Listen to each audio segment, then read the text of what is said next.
Bonsoir, c'est Éric Boer. Aujourd'hui, je voudrais chercher palabres à l'écho. Il ne vous a en effet pas échappé que les dirigeants de la CEDEAO, tout à fait fin juin, ont décidé à l'unanimité d'abandonner leurs monnaies respectives, dont le franc CFA, pour adopter une nouvelle monnaie panafricaine qui regroupera 15 pays, au moins. Et après 30 ans de discussions intenses et de réflexions approfondies, ils ont enfin trouvé le nom de cette monnaie qui va s'appeler l'ECO. Pour tout le reste, la banque centrale, les taux de conversion, la convertibilité, les facteurs de convergence et tout ça, ils vont tout régler en un an. Et en 2020, cette nouvelle monnaie, l'ECO, donc, sera en circulation et nous aurons des billets d'éco à la place de nos crica et de nos crica. En théorie. En théorie, parce que dès qu'ils sont rentrés, un certain nombre de présidents, et en particulier ceux du Sénégal, M. Macky Sall, et de la Côte d'Ivoire, M.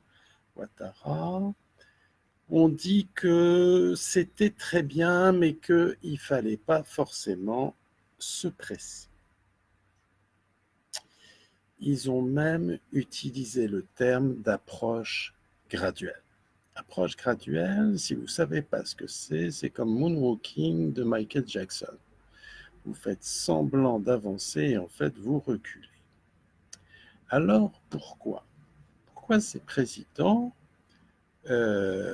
ont quelque part refusé l'obstacle, comme si je prenais une expression hippique, une fois rentrés chez eux?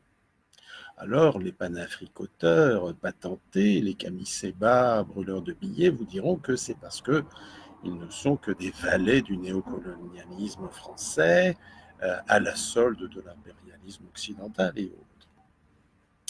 Personnellement, je ne le crois pas. Je crois que ce sont des présidents sensés qui se sont mis avec leur ministre des Finances et leurs banquiers centraux à réfléchir et à se dire voilà. Le franc CFA, c'est vrai qu'il a des défauts. On en a déjà longuement parlé, j'ai même fait un billet là-dessus. Mais il a aussi quelques qualités. Ou plus exactement, l'Union économique et monétaire d'Afrique de l'Ouest a quelques qualités.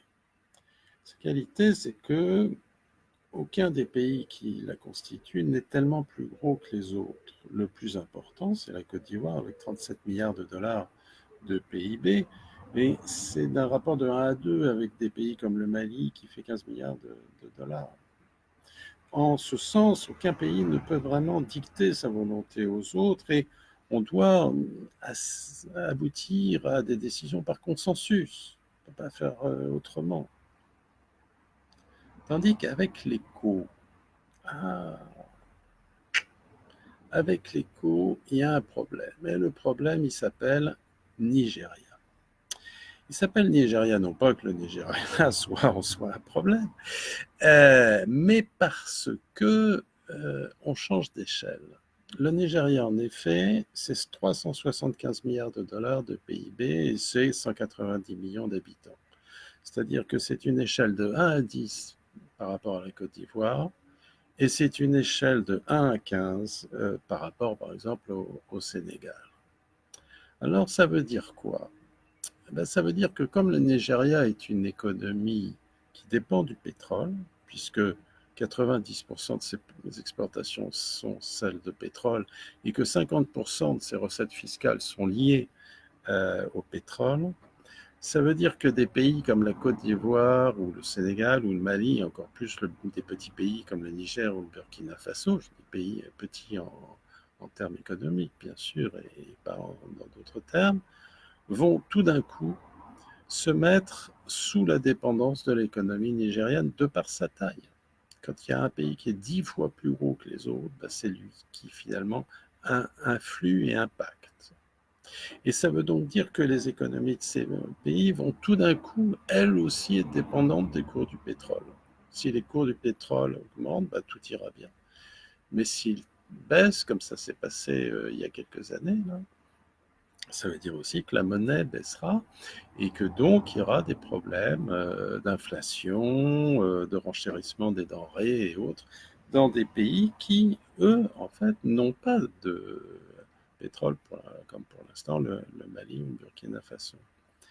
Et c'est pour ça que même si les Français sont bien agaçants, parce qu'évidemment, ils donnent des leçons de morale comme à chaque fois, comme les instituteurs faisaient. Donc les instituteurs disaient d'apprendre ces leçons, les banquiers français disent qu'il ne faut pas faire d'inflation, les instituteurs donnaient des bons et des mauvais points, les banquiers français donnent, enfin la Banque de France donne des bons et des mauvais points parce qu'on a bien gouverné ou pas bien gouverné, mais, et puis il faut remplir des paperasses parce qu'il n'y a pas plus paperassier qu'un Français, mais voilà, on est entre nous, on décide quand même, on est égaux. Et est-ce qu'on a envie de se mettre là sous la dépendance plutôt des Nigérias que des Français? Quand on sait que le Naira a perdu 50% de sa valeur par rapport aux grandes monnaies internationales comme l'euro ou comme le dollar dans les 5 dernières années, eh bien, c'est pas sûr. C'est même pas sûr du tout, du tout, du tout. C'est pour ça que, rassurez-vous, vous pouvez garder vos billets CFA en 2019, vous pouvez même les garder en 2020, et je suis même prêt à parier un casier de Castel qu'il n'y aura pas de billets d'éco en circulation à Abidjan ou à Dakar en 2021. Je vous remercie de m'avoir écouté et accordé votre attention et je vous dis à bientôt pour un autre billet. Eric cherche Palabre. Bonne fin de journée à vous. Au revoir.